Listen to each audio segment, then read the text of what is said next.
ओम सभी को नमस्ते। ओम का उच्चारण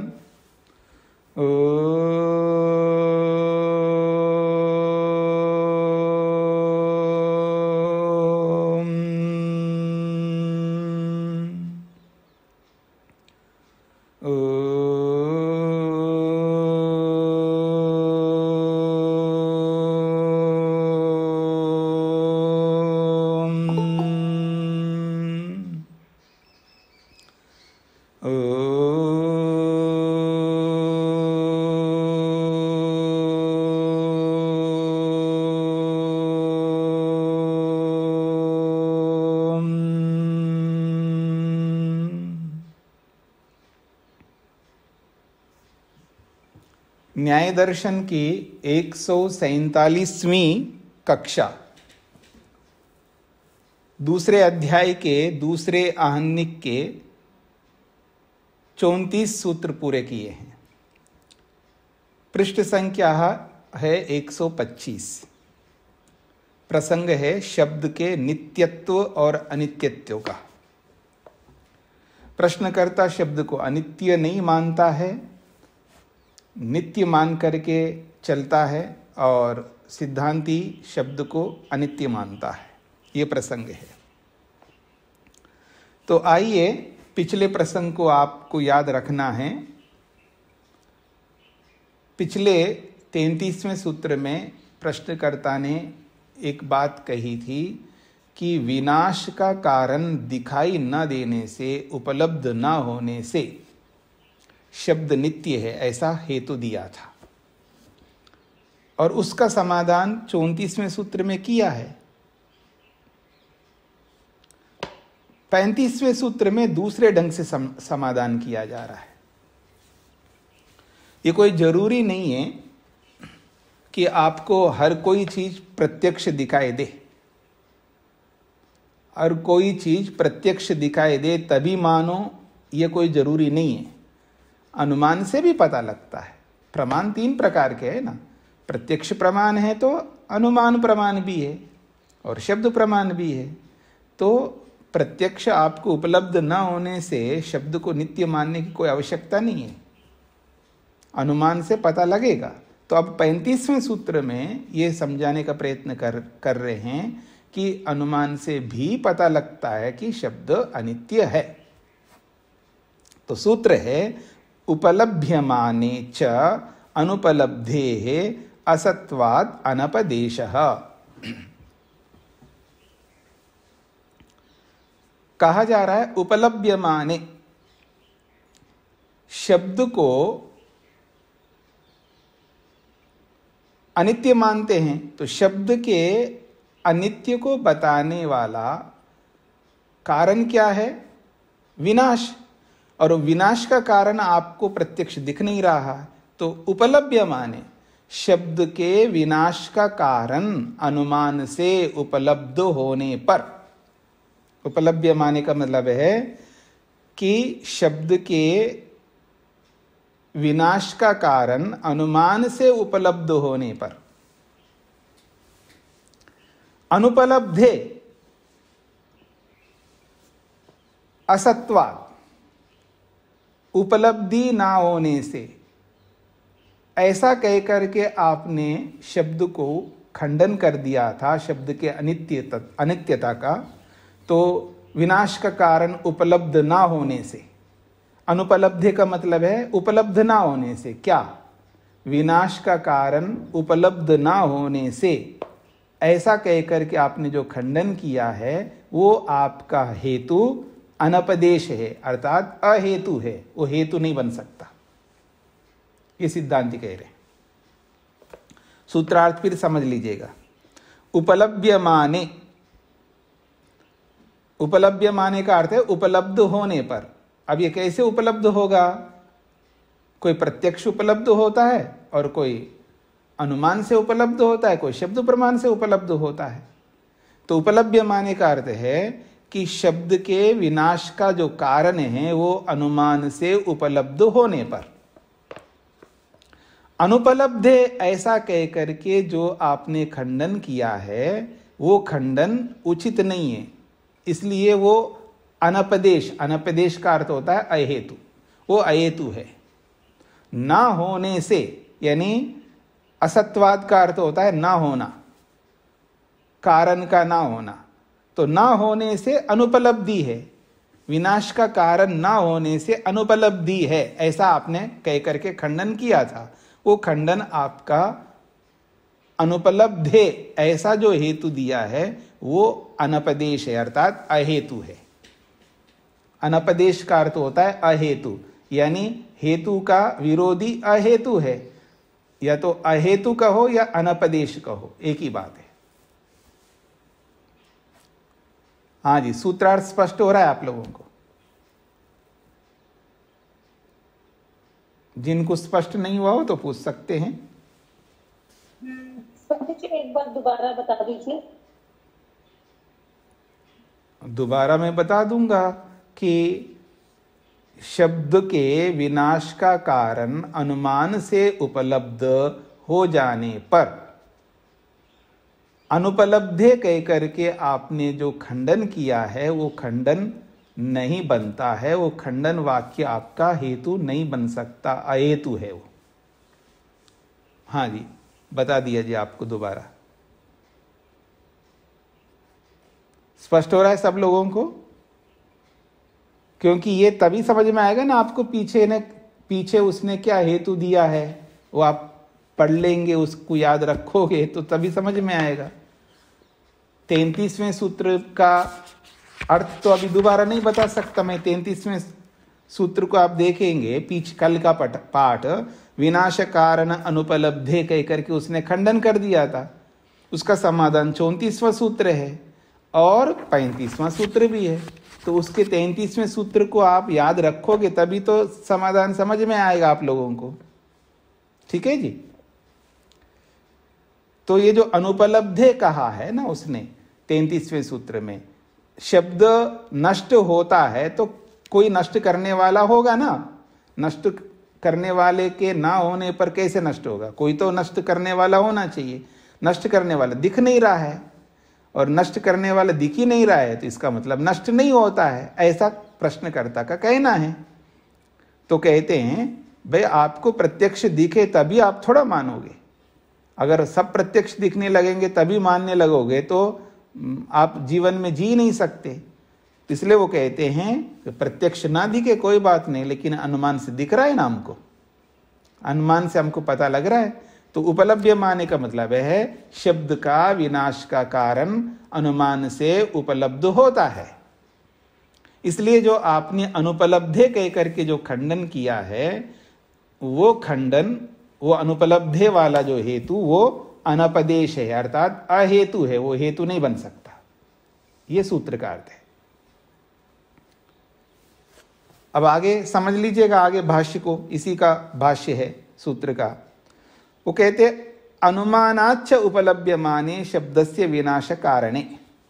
भाष्यकार स्पष्ट कर रहे हैं शब्द का विनाश का कारण अनुमान से उपलब्ध होने पर। आप में से कई लोग शब्दों को नहीं पकड़ते ना, इसलिए परेशान होते रहते। ये उपलब्धि शब्द को समझते हैं आप लोग?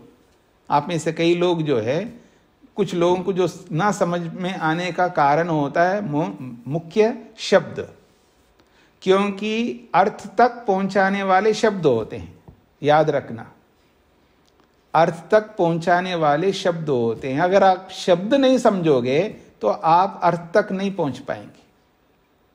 ये उपलब्धि शब्द है।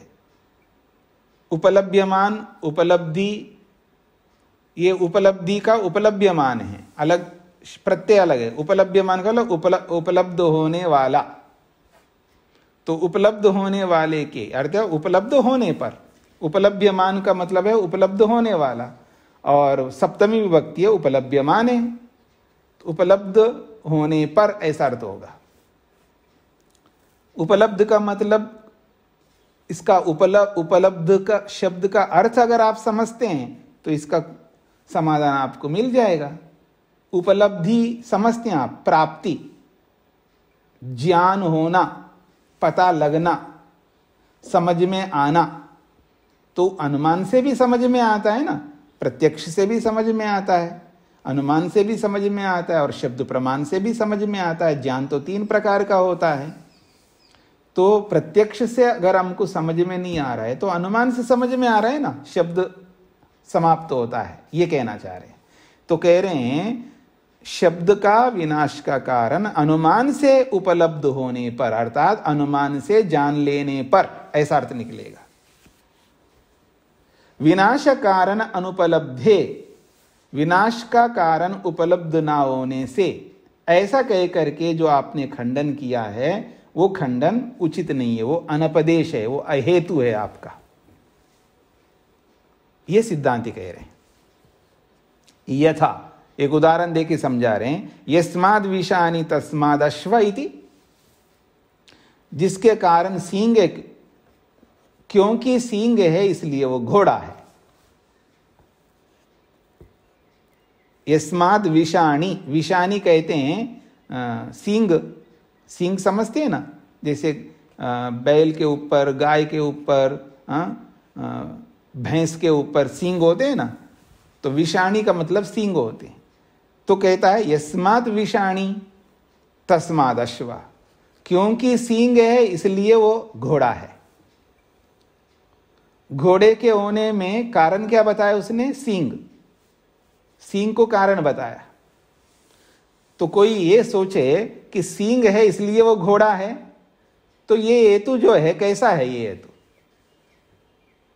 ये अहेतु है ना, मतलब घोड़े के होने में सींग कारण बन सकता है क्या? नहीं बन सकता है ना। तो जैसे ऐसा ही तुम्हारा हेतु है, ये सिद्धांति कह रहे हैं। सिद्धांति ये कह रहे हैं कि विनाश का कारण उपलब्ध ना होने से शब्द नित्य, ऐसा जो आपने हेतु दिया है, तो हेतु ऐसा ही है जैसे ये वाला उदाहरण है। ये वाला उदाहरण क्या दिया उसने? यस्माद् विषानि तस्माद् अश्वा, क्योंकि सींग है इसलिए वो घोड़ा है। तो हेतु क्या बनेगा? घोड़े के होने में सींग हेतु बन रहा है। तो क्या ये हेतु बन सकता है? नहीं बन सकता है। तो ये क्या होगा? ये अहेतु होगा। तो ऐसे ही विनाश कारण अनुपलब्धि वाला हेतु भी इसी तरह है, ऐसा ये सिद्धांति कहना चाहते हैं। फिर प्रश्नकर्ता पूछता है किम अनुमानम इति चेत, यदि हम ये पूछे भाई आपको विनाश का कारण का अनुमान से पता लग रहा है तो वो क्या अनुमान है बताओ? किम अनुमानम इति चेत, ये प्रश्नकर्ता पूछ रहा है। तो आप सिद्धांति कहते बिल्कुल ऐसा पूछो ना, ढंग का प्रश्न करो तो हम उत्तर ढंग से देंगे ना आपको। तो हम कहते हैं हाँ अनुमान है, देख लो संतानोत्पत्ति ही, संतानोत्पत्ति ही जो है ये कारण है। संतानोत्पत्ति का मतलब आप क्या समझ रहे हैं? यह शब्द संतानोत्पत्ति है। हाँ, आपके यहाँ कोई संतानोत्पत्ति हो रही वो उत्पत्ति नहीं। यहाँ पर यहाँ संतानोत्पत्ति का मतलब है शब्द संतान। ये पीछे बोला था ना, शब्द उत्पन्न होता है, उसके 3 कारण बताए थे। संयोग से शब्द उत्पन्न होता है, विभाग से शब्द उत्पन्न होता है और शब्द से शब्द उत्पन्न होता है। ये 3 कारण बताए थे शब्द की उत्पत्ति में पीछे, वो सब याद रखना पड़ता है। ठीक है जी। तो संतानोत्पत्ति जो है ये अनुमान का कारण बनेगा। और उपपादित शब्द संताना, और हमने शब्द संतान को लेकर के पीछे हमने सिद्ध कर दिया है। उपपादितः शब्द संतान, हाँ शब्द का संतान होता है, ये हमने सिद्ध कर दिया था आपको पीछे। शब्द उत्पन्न कैसे होता है? तो कहते संयोग विभागजात शब्दात शब्दांतरम। तो संयोग से, विभाग से और शब्द से शब्द उत्पन्न होता है। ततोपि अन्यत इति। अब मेरी ओर देखिएगा आप, वापस मैं वो पीछे के प्रसंग पर ले जाऊंगा, नहीं तो आप मेरे को देखते रहेंगे, पता नहीं क्या बोल रहे हैं ये। ठीक है जी। अब देखिए मेरी ओर, संयोग से शब्द उत्पन्न होता है, आपको पीछे बताया था ना, देखो ये संयोग हुआ, शब्द उत्पन्न हुआ है ना। और फिर आपको बोला है कि आपने अपना एक पेपर लो और उसको फाड़ो, 2 विभाग करो, विभाग करने से भी शब्द उत्पन्न होता है, और फिर शब्द से भी शब्द उत्पन्न होता रहता है।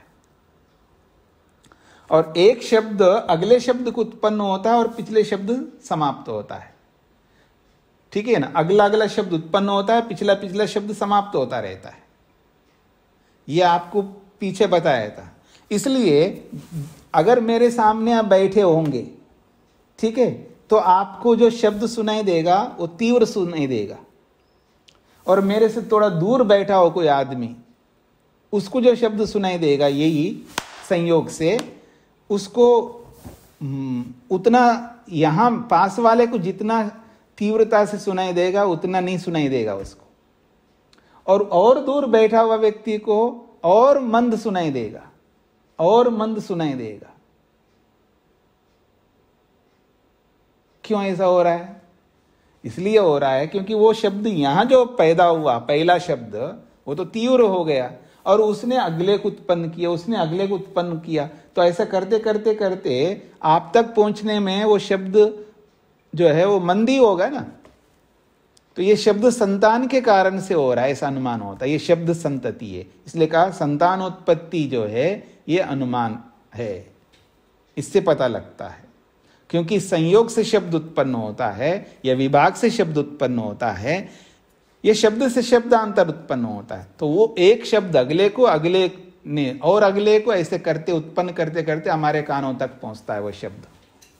इसलिए तीव्र मंद आदि शब्द होते हैं। तत्र कार्य शब्द कारण शब्दम अभिरुणद्धि, कहते हैं जहां कार्य शब्द है वो कारण शब्द को रोक देता है, यानी समाप्त करता है। यानी अगला शब्द पिछले शब्द को समाप्त करता है, अगला अगला शब्द पिछले पिछले शब्द को समाप्त करता जाता है। स्पष्ट हो गया जी? तो और अंतिम शब्द कैसे समाप्त होगा? पिछले पिछले तो समाप्त होते जा रहे हैं, लेकिन अंतिम शब्द कैसे समाप्त होगा जी? तो कहते हैं प्रतिघाति द्रव्य संयोगस्तु अंत्यस्य शब्दस्य निरोधकः। आप मेरी ओर देखेंगे तो आपको समझ में और अच्छा आएगा। अब मैं मान लीजिएगा एक घंटी लेता हूं, घंटी, स्कूल की घंटी होती है ना, स्कूल में या और मंदिरों में अलग अलग जगह पर घंटी होती है, और हमारे आश्रम में भी घंटी है जी, घंटी लगती है यहाँ पर। घंटी पे हम लोग देखो जी, जीवन में हमने किसी को याद रखा नहीं रखा, तो घंटी को तो हमेशा याद रखेंगे। हमारा रोज का काम है, क्या करें जी, दुख होता है ना। हाँ, कोई शिविर में आता है, 5 दिन 10 दिन रहता है, उसको लगते है भगवान ये शिविर कब समाप्त हो जाए, घंटी का उसको घंटी हमेशा, हर खाने में घंटी, उठने में घंटी, सोने में घंटी, हाँ हर चीज में घंटी लगती है यहाँ पर। ठीक है जी, हम लोग घंटी पे चलने वाले होते हैं। स्कूल है हमारा, स्कूल है। हाँ, आपका तो स्कूलिंग पूरा हो गया, आप तो स्वतंत्र हो गए जी, ठीक है, पर हमारा तो घंटी पे घंटी, हमेशा घंटी चलती है। तो अब घंटी लेकर के मैं एक बार उस पे टन ऐसा लगाया, होता है ना घंटी का, तो अब वो जो शब्द है वहां आप खड़े हो जाओ जहां घंटी बजाई जा रही है, वहीं पर जितनी तीव्रता से आपको सुनाई देगा ना, बहुत तीव्रता से, क्योंकि पास में आप, और जो दूर खड़ा है कोई आदमी, दूर खड़ा है, उसको जो शब्द सुनाई देगा उसकी घंटी, उतना ही शब्द नहीं सुनाई देगा ना, वो मंद सुनाई देगा उसको। तो ये जो शब्द जा रहा है रास्ते में, तो आप क्या समझते हो, एक ही शब्द थोड़ा जा रहा होता है? नहीं जा रहा होता है, वो अगले अगले शब्द को उत्पन्न करता रहता है, पिछला पिछला समाप्त होता जाता है। अब आप मेरी ओर देखिएगा, जो बजाने वाला घंटी बजा रहा है, जिसको हाथ में, एक हाथ में घंटी है अथवा कहीं टंगा हुआ है, कहीं लटका हुआ है, और हाथ में एक बजाने वाला साधन होता है, उसको जब उस पर लगाता है तो वो कितनी तीव्रता है उसमें, कितनी शक्ति से वो लगाता है उस पर, वो जो उसके अंदर वो जो शक्ति पैदा करता है बजाने में, यानी संयोग, संयोग की एक शक्ति है, संयोग तो हो रहा है लेकिन संयोग के साथ में एक शक्ति जुड़ी हुई है। जितनी शक्ति से संयोग होता है, वो जो शक्ति है उसको दर्शन की भाषा में कहते वेग। क्योंकि जो वेग पैदा करते हम लोग शब्द को उत्पन्न करने में, ठीक है जी, अब वो वेग कितना है उस वेग के हिसाब से शब्द उत्पन्न होता जाएंगे। कम वेग है तो कम दूर तक शब्द जाएगा, और वेग ज्यादा है तो बहुत दूर तक जाएगा। जैसे कि बाण चलाता है ना आदमी, बाण में बाण को जब वो तीर को खींचता है, प्रत्यंचा को खींचता है, वो जो खींचता है ना उसमें शक्ति लगती है, आपने देखा है। और जितनी तेजी से उसमें खींच करके और जब उसको छोड़ता है तो उस छोड़ने में भी शक्ति लगती है, तो उसमें गति पैदा होती है, अर्थात उसमें एक सामर्थ्य पैदा करता है, वेग पैदा करता है, उसको वेग कहते हैं। और वो वेग एक गुण है, उसको वेग संस्कार कहते हैं। 24 गुणों में एक गुण है वेग। ये जो 24 प्रकार के गुण हैं, यानी जिनको हम क्वालिटीज कहते, गुण कहते हैं, वो 24 प्रकार है, याद रखना।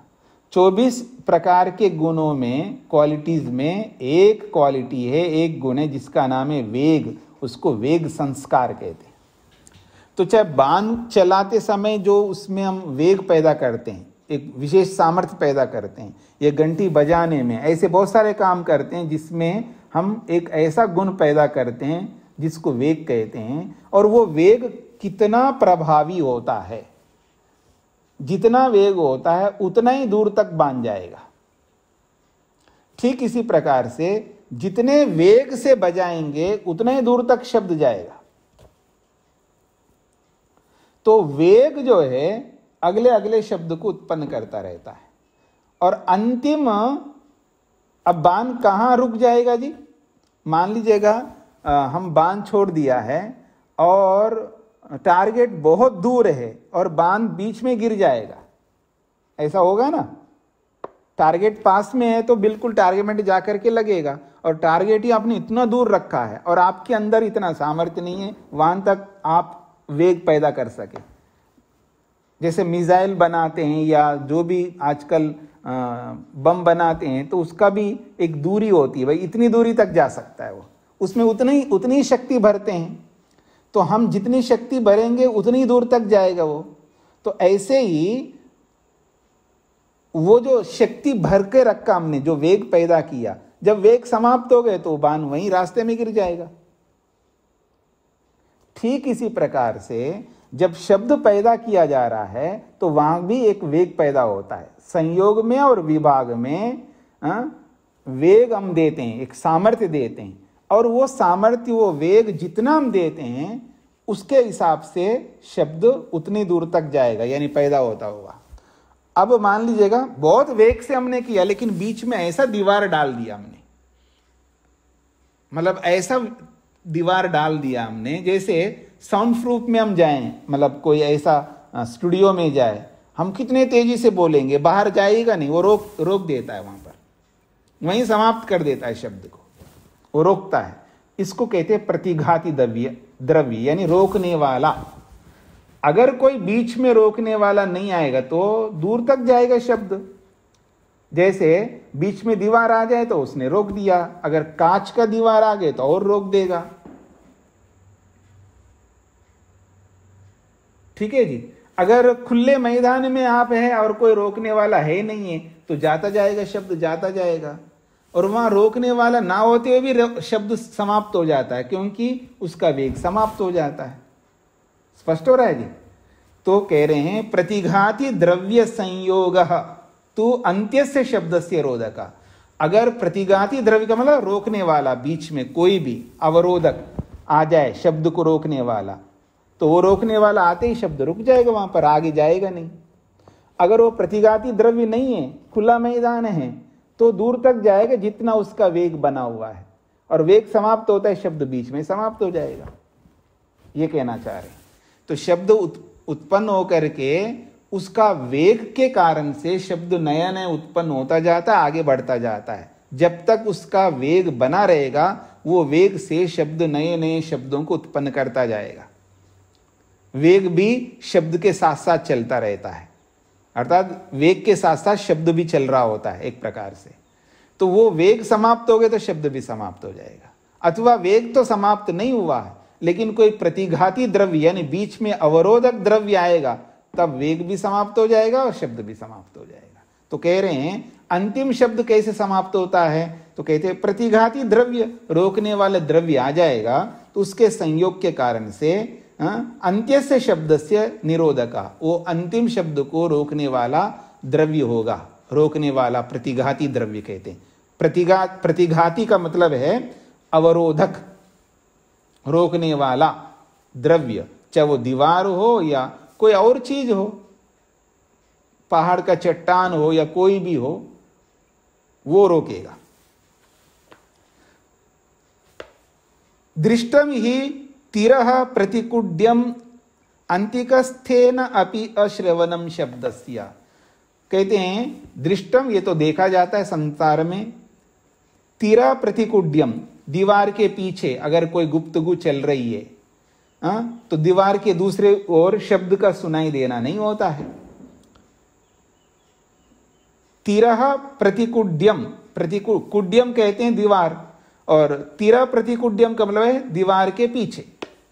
दीवार के पीछे यानी आप कमरे के अंदर मान लीजिएगा कुछ बातचीत कर रहे हो, तो कमरे के बाहर, दीवार के बाहर जो है सुनाई नहीं देगा। तो वो जो दीवार है वो उस शब्द को रोक रहा है। फिर कहते हैं श्रवणम दूरस्थेनापि असति व्यवधानम, अगर कोई खुले मैदान में बोल रहा है तो वहां रोकने वाला कोई है ही नहीं है, तो दूर तक शब्द जाएगा। आप बातचीत बोल रहे हो कुछ, जैसे मैदान में कोई बोल रहा है तो वो शब्द दूर तक सुनाई देगा। और अगर आप कमरे में बोल रहे हो तो कमरे के बाहर सुनाई नहीं देगा।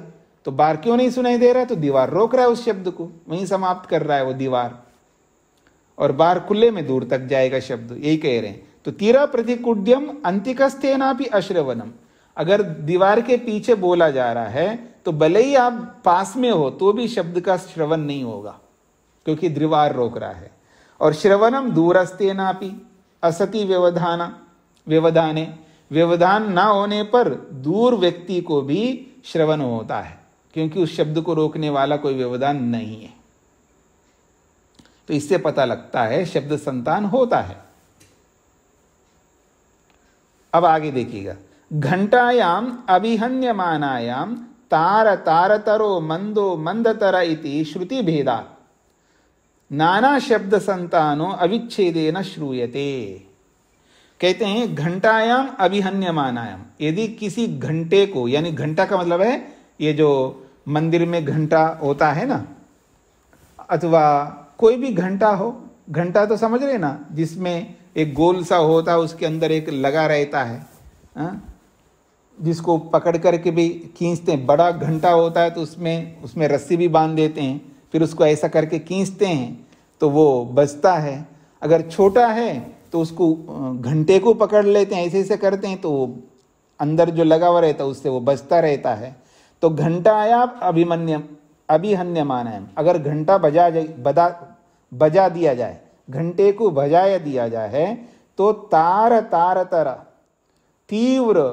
तीव्रतर, यानी जितनी तेजी से उस घंटे को आप बजाएंगे, उसमें जितनी गति हम पैदा करेंगे, उससे शब्द भी तार तारतर, अर्थात तीव्र तीव्रतर, तार का मतलब तीव्र, तार और तारतर यानी तीव्र तीव्रतर, या मंद मंदतर, या तो आप बहुत धीमी गति से, कम शक्ति से बजाओगे तो मंद या मंदतर शब्द उत्पन्न हो जाएंगे।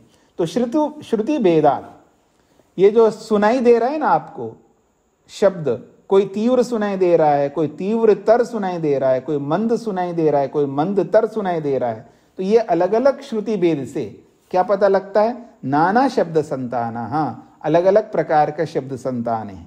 और ये अविच्छेदेन श्रूयते, बिना रुकावट के आपको सुनाई दे रहे हैं। घंटी बजाई जा रही है और आप सुनते जा रहे लगातार। कभी तीव्रता से बजाएंगे तो आपको तीव्रता सुनाई दे रही है, कभी मंद गति से बजाई जा रही है तो मंद गति से आपको सुनाई दे रही है। ठीक है ना जी। कुछ लोग जो है सुबह हम उठने की घंटी बजाते हैं जी, हाँ बहुत तेजी से बजाते हैं। सुबह घंटी जब बजाते हैं ना 4 बजे की, तो उसको देर तक बजाते हैं और बहुत तेजी से शक्ति लगा करके बजाना पड़ता है। कमरों में सब लोग आश्रम के अपने अपने कमरों में सोए हुए होते हैं, उनके कानों तक पहुंचानी आवाज, तो तीव्रता से बजाने वाला।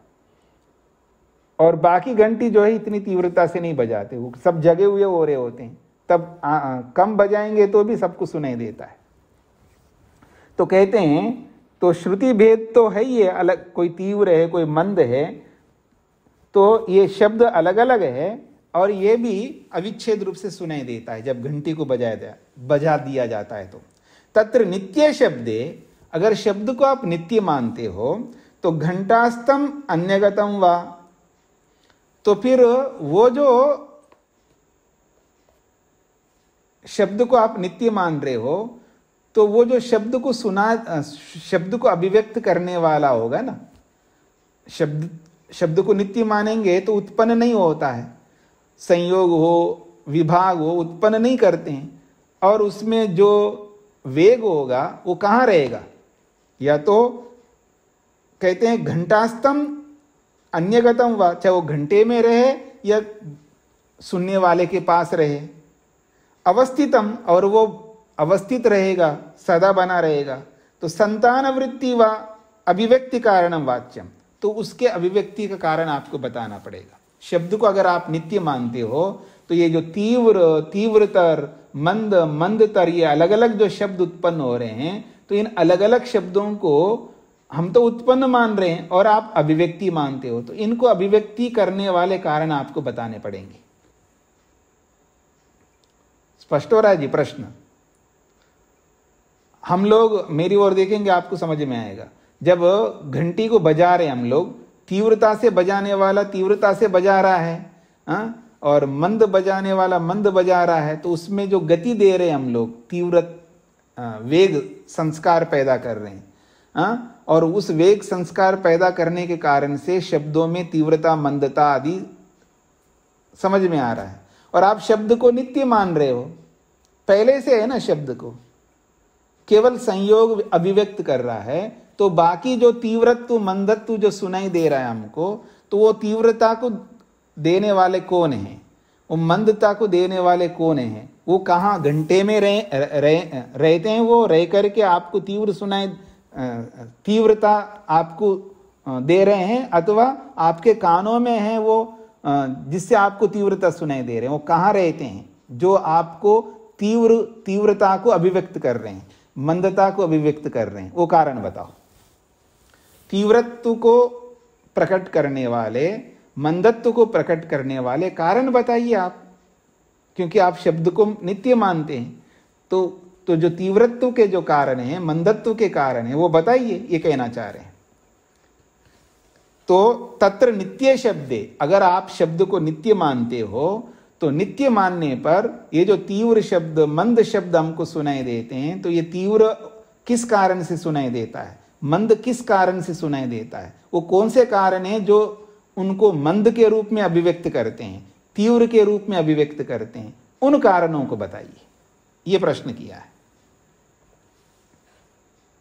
ये ना श्रुति संतानो भवति, जिससे ये श्रुति संतान, ये श्रुतियों का संतान का मतलब है सुनाई जो दे रहा है, वो तीव्र के रूप में, मंद के रूप में जो हमको सुनाई दे रहा है, वो किन कारणों से सुनाई दे रहा है, वो कारण आपको बताना पड़ेगा, यदि आप नित्य मानते हैं तो। स्पष्ट हो गया? यदि आपको प्रश्न समझ में आ रहा है, सिद्धांति क्या पूछना चाह रहे हैं? शब्द भेदे च असति श्रुति भेद उपपादयितव्य इति। और आप कह रहे हैं शब्द में भेद नहीं है, शब्द तो नित्य है, उसमें भेद होता नहीं है। तो शब्द नित्य है और शब्द में भेद नहीं होता है, तो ये जो हमको अलग अलग भेद रूप में सुनाई दे रहा है ना, उसका भी कारण आपको बताना पड़ेगा। आप शब्द को नित्य मानते हैं और शब्द में कोई भेद नहीं मानते हो, तो फिर हमको जो भेद के रूप में दिखाई दे रहा है, सुनाई दे रहा है, उसका कारण आपको बताना पड़ेगा। यदि आप शब्द को नित्य मानते हैं और शब्द में कोई भेद नहीं, शब्द एक ही प्रकार का मानते हो, तो फिर ये जो हमको अलग अलग शब्द सुनाई दे रहे हैं उसका भी कारण आपको बताना पड़ेगा। इन सब का कारण आप बता दो। अनित्य तो शब्द, हाँ, शब्द को अनित्य मानेंगे तो हम सब कारण बताएंगे आपको। अगर आप नित्य बताओगे तो आपको बताना पड़ेगा कारण। आप बता नहीं पा रहे हो तो हम अनित्य मानते हैं तो हम सब कारण बताएंगे आपको। अनित्य तो शब्दे, शब्द को अनित्य मानने पर तो गंठास्तम संतान वृत्ति संयोग सहकारी निमित्तांतरम संस्कारभूतम पटु मंदम अनुवर्तते। यदि शब्द को हम अनित्य मानते हैं तो उसका कारण हम बता सकते हैं। वो बता रहे, देखिएगा, शब्दे अनित्य तो, शब्द को अनित्य मानने पर तो संतान वृत्ति, ये जो संतान वृत्ति चल रही है यानी शब्दों की संतति चल रही है, इसका जो कारण है वो संयोग सहकारी, जो संयोग जब होता है शब्द को उत्पन्न करने का जो संयोग है, वो संयोग जब होता है तो संयोग के साथ साथ निमित्तांतरम, एक दूसरा कारण उस संयोग के साथ जुड़ता है। वो क्या है? संस्कार भूतम, वो संस्कार के रूप में अर्थात वेग के रूप में। संस्कार का मतलब है वेग, वेग संस्कार को यहाँ संस्कार शब्द से बोला है, तो वो वेग संस्कार है। और वो संस्कार रूपी जो वेग है वो पटु मंदम अनुवर्तते। अगर वो वेग के रूप में, वो वेग तीव्र के रूप में है तो आपको शब्द संतति बहुत दूर तक जाएगी, और मंद के रूप में है तो वो शब्द संतति बहुत जल्दी समाप्त हो जाएगी। तो जहां संयोग होता है उस संयोग के साथ साथ एक वेग संस्कार भी एक अलग कारण है जो शब्द को तीव्र और मंद करने वाला, और वो समाप्त होता है, इसलिए शब्द संतति भी समाप्त हो जाती है। अनित्य मानने पर तो हम ये कारण आपको बता रहे हैं। ये स्पष्ट हो गए जी आप लोगों को? अगर शब्द को अनित्य मानोगे तो जब संयोग, शब्द को उत्पन्न करने वाला जो संयोग होता है या विभाग होता है, तो उस संयोग और विभाग के साथ साथ एक और कारण भी हम साथ में जोड़ते हैं जिसको हम वेग कहते हैं। ठीक है जी? संयोग तो एक कारण हो गया, और उस संयोग के साथ साथ चलने वाला एक और कारण है जिसको हम वेग कहते हैं, और वो वेग एक अलग कारण है जो शब्द को उत्पन्न करने वाला, उसको हम संस्कार के रूप में बोलते हैं। हमारे इस वैशेषिक और न्याय के अनुसार 24 गुणों में ये एक गुण है वेग, जिसको संस्कार के रूप में बोलते हैं। ठीक है जी? जब आप वैशेषिक पढ़ेंगे तो आपको और स्पष्ट हो जाएगा, सारे गुण स्पष्ट हो जाएंगे आपको। तस्य अनुवृत्तिया शब्द संतानानुवृत्ति, तस्य अनुवृत्तिया, उस वेग संस्कार के अनुवृत्ति से, अर्थात उस वेग संस्कार साथ साथ आगे बढ़ने के साथ, शब्द संतानानुवृत्ति, तब शब्द संतानों की अनुवृत्ति होती है, अर्थात शब्द संतान आगे बढ़ते हैं, वेग भी बढ़ता जाता है, उसके साथ साथ शब्द भी आगे बढ़ते जाते हैं। पटु मंद भावाच्च तीव्र मंदता शब्दस्या, शब्द की तीव्रता मंदता जो है ये इस वेग के पटु और मंद होने के कारण से, यानी वेग के, पटु का मतलब तीव्र, वेग के तीव्र और मंद होने के कारण से शब्द में तीव्रता मंदता होती है। तत्कृतश्च श्रुति भेदः, उसी के कारण से ये जो श्रुति भेद होता है, हमको सुनाई जो दे रहा है वो अलग अलग सुनाई जो दे रहा है, ये अलग अलग सुनाई देना उस वेग के कारण से है, ये कहना चाह रहे हैं। स्पष्ट हो गए जी?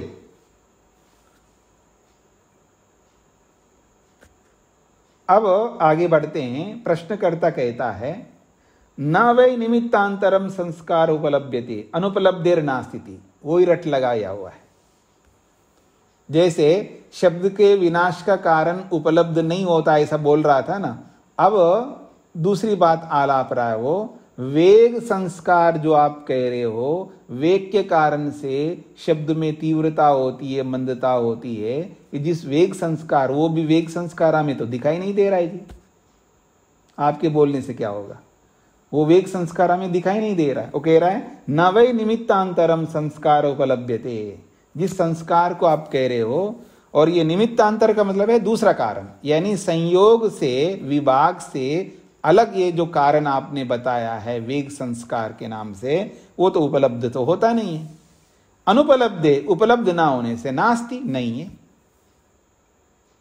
ये प्रश्नकर्ता का कहना है। स्पष्ट हो गया जी।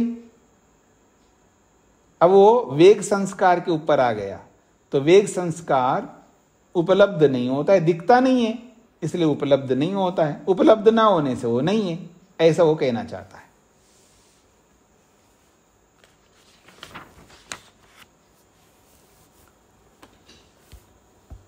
तो हाँ जी, शेखर जी। जी प्रणाम स्वामी जी। जी तो पीछे जब उसने ये कहा था वेग संसार मतलब शब्द नित्य है जी। मैं सोच रहा था प्रश्नकर्ता कह रहा है कि शब्द तो नित्य है, वेग संस्कार के कारण ही। नहीं, वेग संस्कार के कारण से नित्य ऐसा थोड़ा कह रहा है प्रश्नकर्ता। प्रश्नकर्ता तो हाँ जी, उसकी मान्यता थी कि शब्द नित्य है जी, लेकिन ये उस जब प्रश्न किया कि ये कहाँ चला जाता है फिर नित्य है, तो जब सिद्धांति ने तो उसने मतलब वेग के कारण दूर तक जाता है या कम डिस्टेंस तक जाता है जी, तो वो संस्कार बताया ना कि ये इस संस्कार के कारण ही ये दूर या नजदीक तक जाता है, वैसे तो नित्य है। नहीं, ऐसा प्रश्नकर्ता ने नहीं कहा था क्या ये? नहीं, शायद गलत समझ गए। नहीं, प्रश्नकर्ता ने नहीं कहा, ये तो सिद्धांती ने कहा, अनित्य मानने वाले सिद्धांती कह रहे हैं। प्रश्नकर्ता ऐसे कह ही नहीं सकता, कहेगा तो और ज्यादा फंसेगा वो। तो अनित्य है तो मतलब अनित्य सिद्धांति तो अनित्य कह दिया, तो इसमें वेग संस्कार को लाने से उसका क्या मतलब मान्यता सिद्ध हुई नहीं, सिद्धांति की? देखिए, विनाश करने वाला यानी शब्द अनित्य है तो उसको नष्ट करने वाला भी तो होगा ना कोई कारण। अगर मैं किसी को अनित्य मानूंगा तो विनाश होता हुआ दिखना चाहिए ना, कोई उसको नष्ट करने वाला भी तो कारण होता है ना, बिगाड़ने वाला। जी जी जी जी जी। वो बिगाड़ने वाला कारण तो हमको दिख नहीं रहा है, इसलिए मैं नित्य मानता हूं, ये प्रश्नकर्ता का कहना है।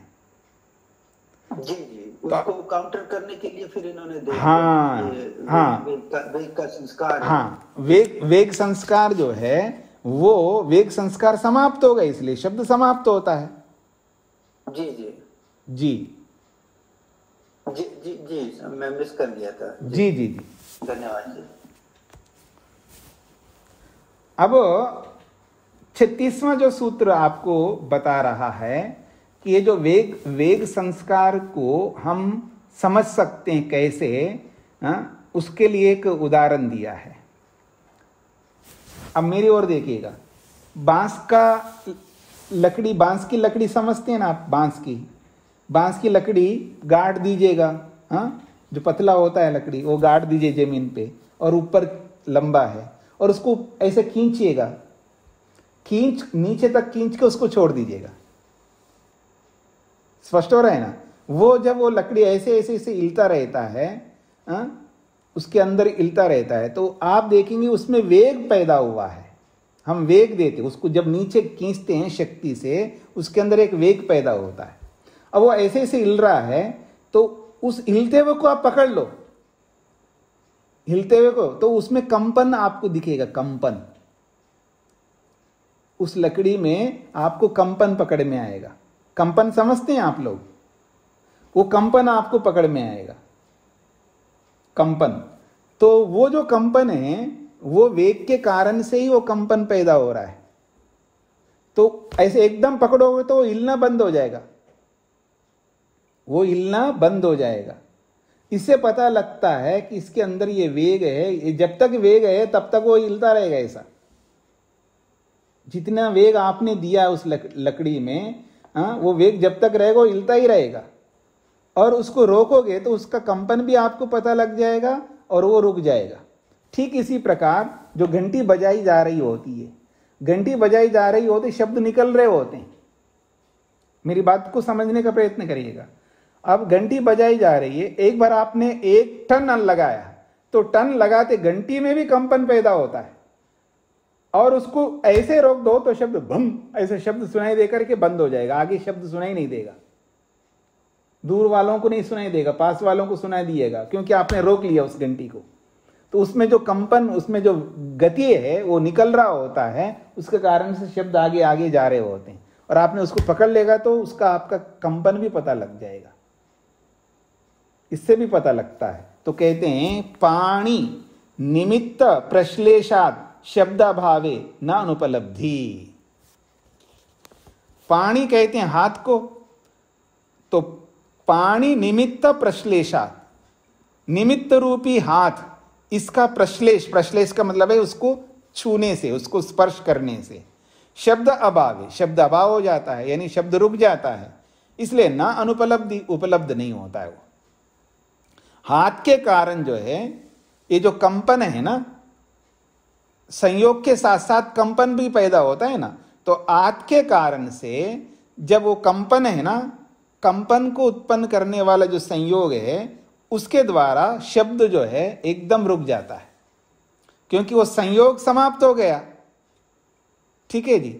और संयोग के समाप्त होते ही जी वो कंपन पैदा होता है, उसमें जो वेग पैदा होता है, और आपने हाथ पकड़ कर हाथ से उससे स्पर्श करके उसको रोक लिया, तो उसको रोक लेने से शब्द जो आगे बढ़ने वाला था वो रुक जाता है, इसलिए शब्द आगे नहीं सुनाई देता है। तो कहते हैं पानी निमित्त प्रश्लेषात, हाथ के कारण कंपन कारक जो संयोग है उसके द्वारा शब्द ना होने से नानुपलब्धि, इसलिए वो आगे शब्द सुनाई नहीं देता है। पानी कर्मणा पानी घंटा प्रश्लेषो भवति, हाथ के कर्म से, हाथ के कर्म से हाथ और घंटे का साथ में स्पर्श हो जाता है। हाथ का कर्म का मतलब है हम हाथ से कर्म करने जा रहे हैं, क्या करते हैं हम अपने हाथ से घंटे को छू लिया, स्पर्श कर लिया, उसको रोक लिया है। तस्मिश्च सति, ऐसा होने पर शब्द संतानो न उत्पद्यते, और जो शब्द संतान आगे जाना है, आगे आगे शब्दों को उत्पन्न करना है, वो शब्द संतान की उत्पत्ति अब आगे बंद हो जाती है। अतः श्रवण अनुपत्ति, फिर वो सुनाई देना बंद हो जाता है। तत्र प्रतिघाति द्रव्य संयोग शब्दस्य निमित्तांतरम संस्कारभूतम निरुनद्धि। तत्र ऐसे प्रसंग में प्रतिघाति द्रव्य संयोग, प्रतिघाति का मतलब रोकने वाला, रोकने वाले द्रव्य का संयोग शब्द के साथ, शब्द को उत्पन्न करने वाला जो निमित्तांतर, जो संस्कारभूत जो वेग है, उसको वो रोक देता है। जो प्रतिघाती द्रव्य का मतलब है जो हाथ लगा रहे हैं ना हम उस घंटे के ऊपर, तो ये रोकने वाला, प्रतिघाती का मतलब होता है रोकने वाला। तो रोकने वाले द्रव्य का उस घंटे के साथ जब संयोग होता है, तो उस संयोग के कारण से जो शब्द को उत्पन्न करने वाला, शब्द संतति को उत्पन्न करने वाला जो वेग उत्पन्न हुआ था उस घंटे में, और उस वेग को उसको रोक देता है वो संयोग, इसलिए आगे शब्द सुनाई देना बंद हो जाता है, ये कहना चाह रहे। स्पष्ट हो रहा है जी शेखर जी? जी जी जी। जैसे आपने घंटी पर एक बार टन ऐसा लगा दिया, लगाते ही वो शब्द पैदा हो गया, उसमें वेग भी पैदा हो रहा है, उसमें कंपन भी हो रहा है, उससे शब्द आगे आगे जाएगा। और दोबारा जब घंटी बजाया आपने, उस दोबारे वाले को आपने अगर रोक दिया है तो वो दोबारा वाला शब्द आगे जाएगा नहीं, वहीं रुक जाता है। तो वो जो वेग उत्पन्न कर दिया संयोग से, अब उस संयोग से जो वेग उत्पन्न हुआ है और हमने हाथ से उस घंटे को रोक दिया, तो वो जो वेग उत्पन्न हुआ है वो वेग के रोकने के कारण से आगे शब्द उत्पन्न नहीं होता है, वो शब्द संतति सुनाई देना बंद हो जाता है, ये कहना चाह रहे। तो प्रतिघाती द्रव्य संयोग, रोकने वाले द्रव्य का जब संयोग होता है तो शब्दस्य निमित्तांतरम, शब्द को उत्पन्न करने वाला जो दूसरा कारण है, कौन? संस्कारभूत यानी वेग, उस वेग को निरुनद्धि, वो प्रतिघाती द्रव्य रोक देता है। चाहे वो हाथ बने प्रतिघाती द्रव्य रोकने वाला, या कोई डंडा लगा करके उसको रोको उस घंटे को, या किसी और साधन से रोको, वो सब प्रतिघाती द्रव्य होंगे। तो उन प्रतिघाती द्रव्यों के कारण से ये जो शब्द को उत्पन्न करने वाला जो दूसरा कारण है संस्कार वेग, वो भी रुक जाता है। इति अनुमीयते, इससे अनुमान होता है।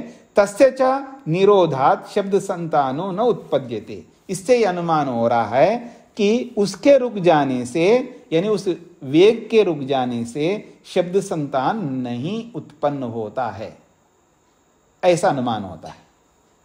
अनुत्पत्तो श्रुति विच्छेदः, और जब शब्द संतान उत्पन्न ही नहीं हो रहा है तो श्रुति विच्छेद, सुनाई देना भी हमें बंद हो जाता है। यथा, जैसे कि प्रतिघाती द्रव्य संयोगाद ईशो क्रिया हेतु संस्कारे निरुद्धे गमन अभावा इति।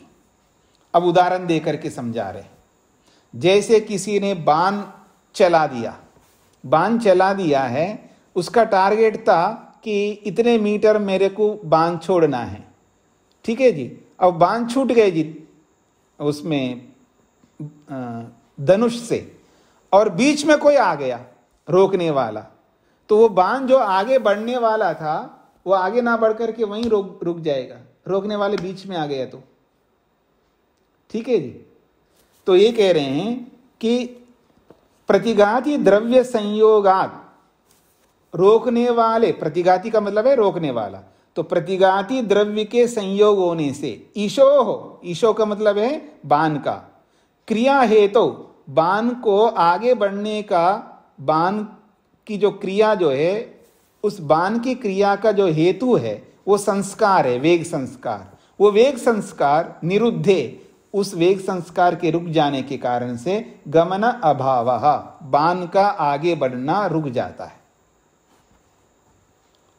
ये स्पष्ट हो गया जी आप लोगों को?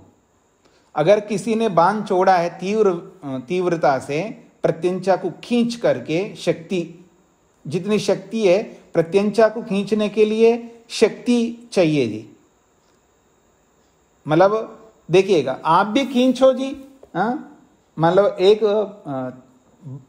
धनुष दे देते हैं आपको और उसमें तीर लगा करके दे देते हैं, एक माता जी खींच रही है, एक पुरुष भी खींच रहा है और एक जवान आदमी भी खींच रहा है, तो दोनों, तीनों, चारों जितने भी लोग खींचेंगे उसको, वो जो खींचने में ही सारा लगा हुआ है, उसमें कितनी शक्ति आप दे रहे हो, बूढ़े व्यक्ति जो शक्ति देगा, जवान जो देगा, प्रौढ़ व्यक्ति जो देगा, वो अलग अलग होंगे।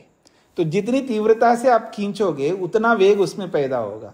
और खींच दिया और तीर को आपने छोड़ दिया और बाण जाता जा रहा है, जितनी आपने शक्ति दी उसमें, उस शक्ति के हिसाब से वो बाण उतने दूर जाकर के गिरेगा। उससे पहले बीच में अगर कोई रोकने वाला आ जाएगा तो उसका जो वेग है वो समाप्त हो जाएगा उससे टकरा करके, तो बाण आगे बढ़ना बंद हो जाएगा, ठीक है जी।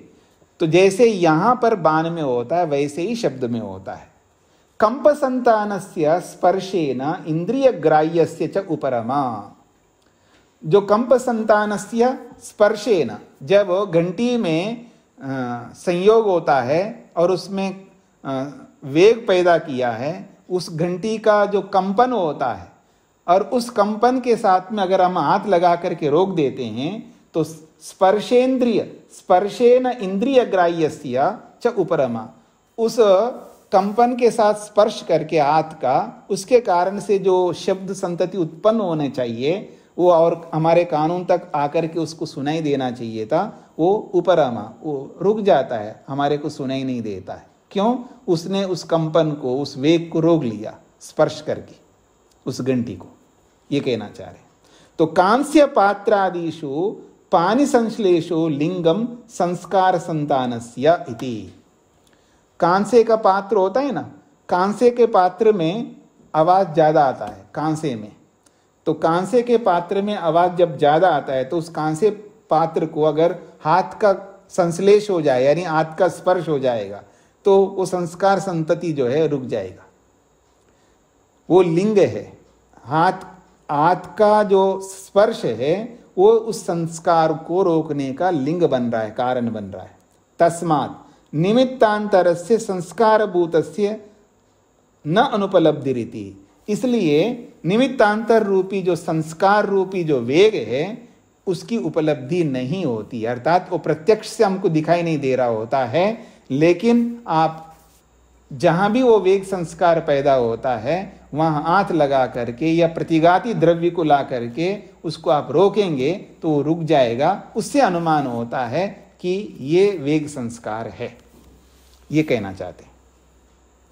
आदि स्पष्ट हो रहा है आप सब लोगों को? अजीत जी को क्या पूछना है? नमस्ते स्वामी जी